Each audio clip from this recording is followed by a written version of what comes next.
mga kagala, welcome back again to MD's Travel Vlog. So for today's video guys, ay pagkatapos naming akyatin ang KD2LM now ay nag-side trip naman kami. So magti 3 PM na rin mga kagala nung makarating kami sa bus terminal. At sa oras na to mga kagala ay nagta-travel na rin kami papuntang Rote Peaks.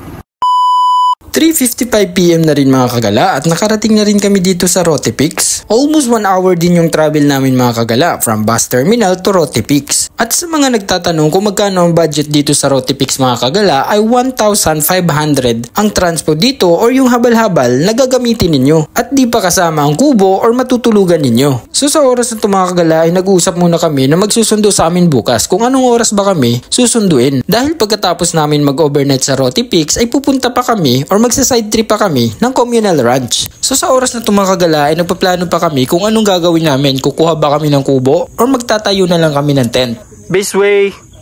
Inform ko lang kayo mga kagala na merong entrance pag pumasok kayo or mag-stay kayo dito sa Rote Peaks. So about pala sa matutulugan mga kagala ay not to worry dahil meron din sila ditong kubo at meron din silang pinaparentahan na tent.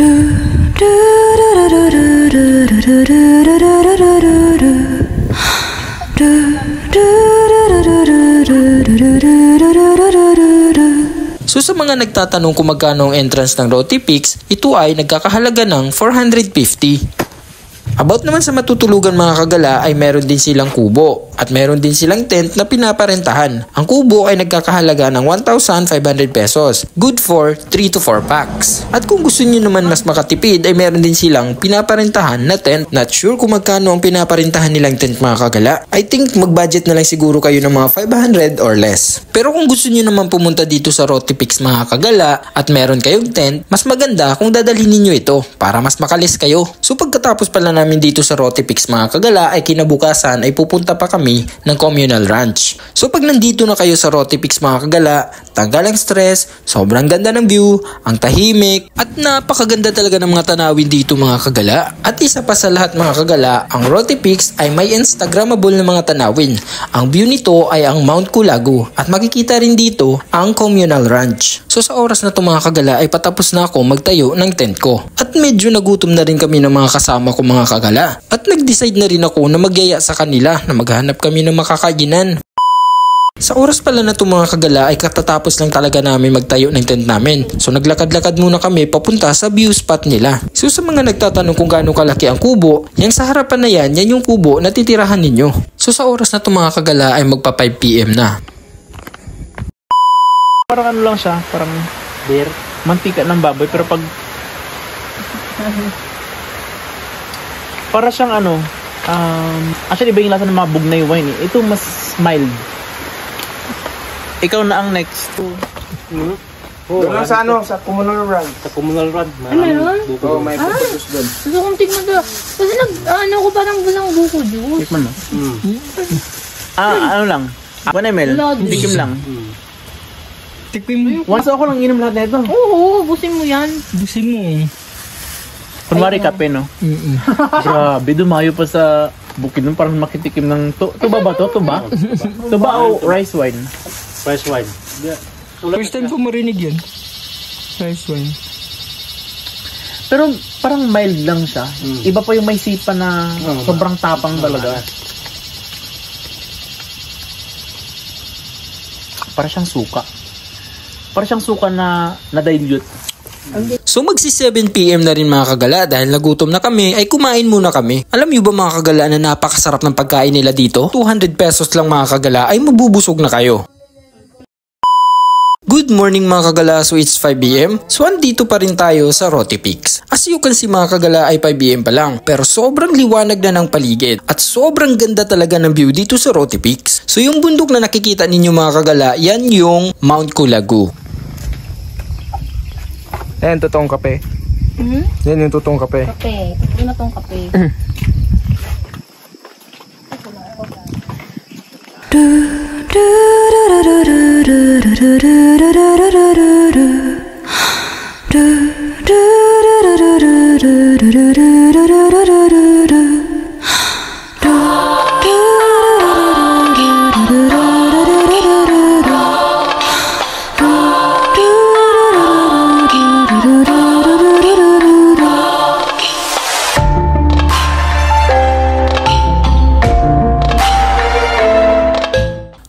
mga hindi nakakaalam mga kagala, ito yung CR na overlooking ang Mount Culago. So kung nandito ay yung mga kagala, meron silang ayan, tent area, camping area. So ito yung tent ko. Then sa kakilala ko. Then kung gusto nyo naman mag-arkila, kung magti-tent lang kayo, meron silang mga tent dito. Yan. Clubhouse na yan. Then pero kung ayaw nyo naman mag-tent, meron din silang cabin. Small cabin. Ayan. Ayan sila. Overlooking. Oh. Then marami ditong magagandang tanawin. See?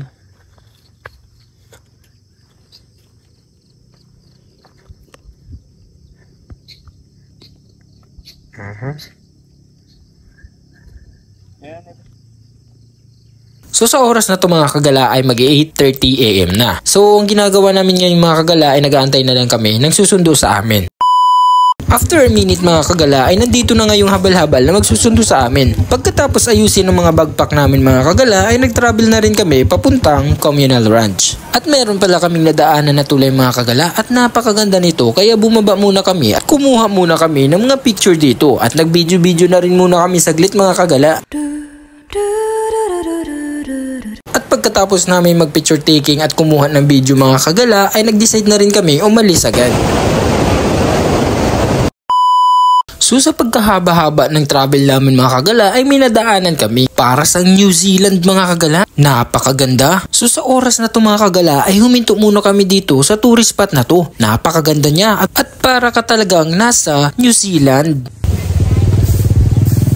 Ano pangalan dito? Lovers Lane. Lovers Lane? Alam mo na, sa may Lovers Lane yan. Pagkakapon kasi ang dami niyan dito mga mag-blowa. Lovers Lane daw ang tawag dito sa na to. Hello mga kagala, so sa oras na ito ay malapit na kami sa Communal Ranch. Almost 1 hour din yung travel namin mga kagala from Roty Peaks to Communal Ranch. So for today's video guys, katatapos lang namin picture taking at saka video dun sa may Communal Ranch. Scripted ang buti. Doon sa may lake, ayan, nasa likod ko yung lake. So ngayon, papunta kami dito sa may harap ng Mount Culago. Ayan. So dito rin siya sa may sa harapan namin. Ito. Ayan, so let's go guys.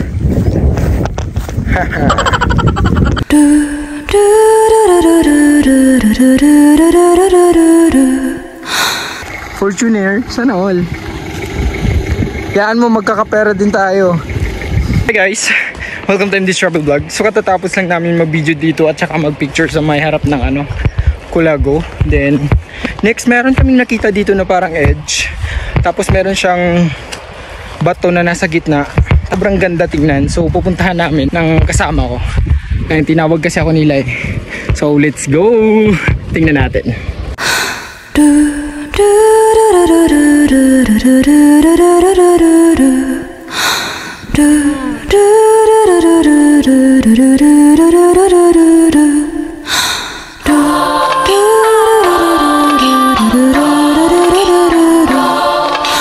Katatapos lang namin doon sa Mount Culago views. Pabalik na kami ng lake. Hindi ko alam kung ano naman yung pangalan, nakalimutan ko na naman. Bibili ata kami ng buko. So ito yung mga kasama ko. Si Jean, si Artie. Ayan. Pabalik na kami. Malapit na rin kami umuwi sa Maynila. Ito na yung last namin na spot.